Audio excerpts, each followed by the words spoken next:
السلام عليكم ورحمة الله وبركاته. ازيكم حبايبي، عاملين ايه؟ النهارده هنعمل طاجن بطاطس باللحمة بمقادير سهلة، بمقادير بسيطة، ما بتاخدش وقت معانا والطعم ولا اروع من كده. يلا بينا نشوف المقادير وطريقة التحضير ونشوف اسرار وتكات الوصفة. اول حاجة واول سر، هنبهر اللحمة قبل ما نديها صدمة على البوتاجاز.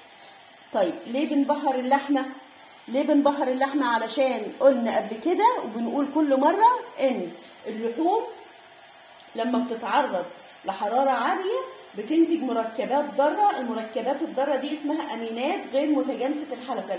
الامينات غير متجانسة الحلقة دي مضرة جدا جدا على الجسم، فاحنا بنتلاشى المادة دي انها تخرج من اللحم اثناء تحميرها بالتوابل والبهارات. طب ايه دور التوابل والبهارات؟ بيعمل لي عازل بين اللحوم وبين الحراره. واضح كده؟ دي اول تكه واول سر. طيب تاني خطوه هنعمل ايه؟ يلا بينا نروح نشوف هنعمل تاني خطوه ايه.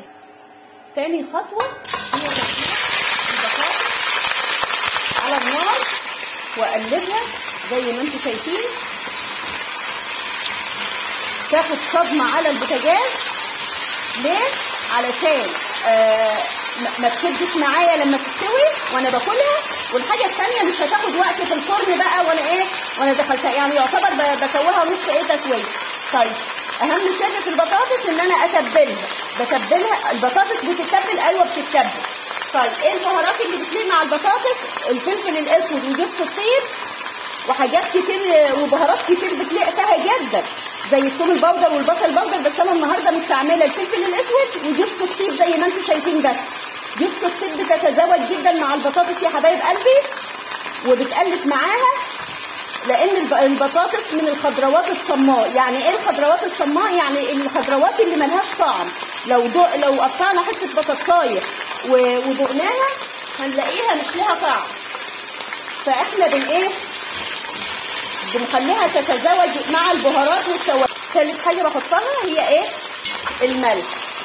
ودي سنه جنزبيل بتليق برضو مع البطاطس جدا، لان البطاطس من الاكلات الشتويه والجنزبيل من البهارات الشتويه، فبيتزوجوا مع بعض جدا.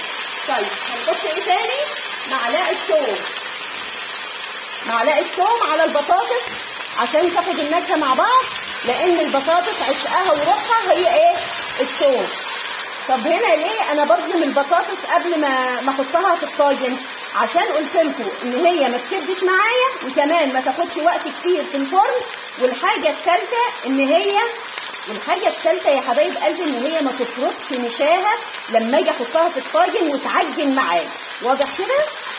طيب بعد ما خدت الصدمه وخدت اللون اللي انتم شايفينه دوت، هبدا اشيلها بقى من الحله ونشوف الخطوه الثانيه هنعمل ايه. مكان البطاطس ما اتحمرت هدي للحمه صدمه. سامعين التش دي؟ لازم التش دي. ليه؟ علشان انا بكده بقفل مسام اللحمه عشان ما تطلعليش العصاره الداخليه بتاعت اللحمه. العصاره دي فيها كل الطعامه واللذاذه اللي احنا بنحسها لما نيجي ناكل اللحمه، تمام؟ فبنحافظ عليها بان احنا بنصدمها. زي ما انتم شايفين اللحمه خدت لون من الجنبين، وبعدها هروح حاطه كميه البصل المفروم عندي والكرفس والفلفل واديها تقليب. طيب في سؤال هنا، ليه انا حطيت الخضار دلوقتي ما حطيتهوش من الاول؟ لان الخضار مليان ميه يا حبايب قلبي. لو انا كنت حطيته الاول كان هيمنع لي كرمله اللحمه ان هي تاخد اللون اللي انتم شايفينه الجميل ده. واضح كده؟ ودلوقتي هحط البهارات. الملح ليه بحطه دلوقتي؟ لان انا قفلت مسام اللحمه، فمش هتنزل بقى العصار، لان الملح من خصائصه ان هو بيمتص الرطوبه، فبالتالي ما هيمتصش بقى الرطوبه من اللحمه، لكن هيمتصها من الخضار. فاهمين ازاي؟ طيب معايا فلفل اسود، معايا كمون، معايا جنزبيل. والجنزبيل هنا فايدته عشان في انزيم بيطر اللحوم وبيساعد على تسويتها. سنه قرفه زي ما انتم شايفين، سنه بسيطه جدا، ربع معلقه. وطالما في قرفه في الوصفه وجنزبيل يبقى لازم يبقى في فلفل اسود. ليه فلفل اسود؟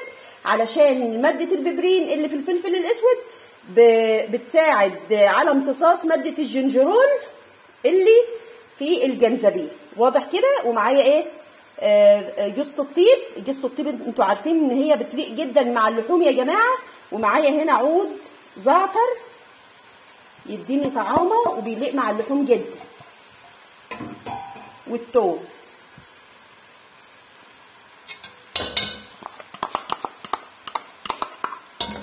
وقلب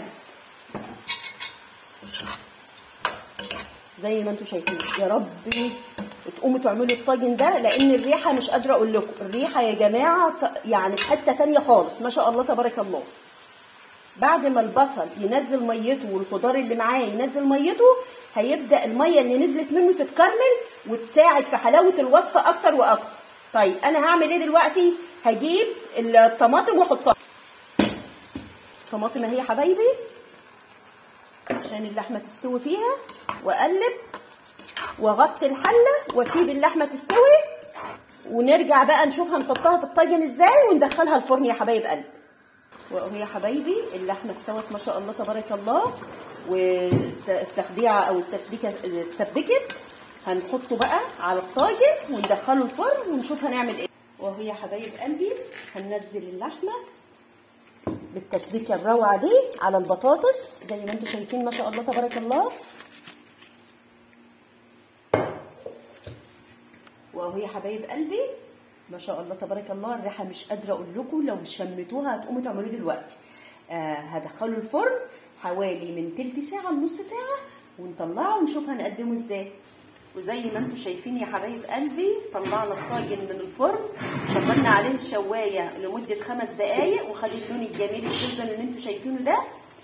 اتبعوا النصايح واتبعوا الخطوات، هيطلع لكم طاجن بطاطس باللحمه ولا اروع من كده. ما تنسوش تدعموا لي القناه وتعملوا لايك وشير وسبسكرايب، والسلام عليكم ورحمه الله وبركاته.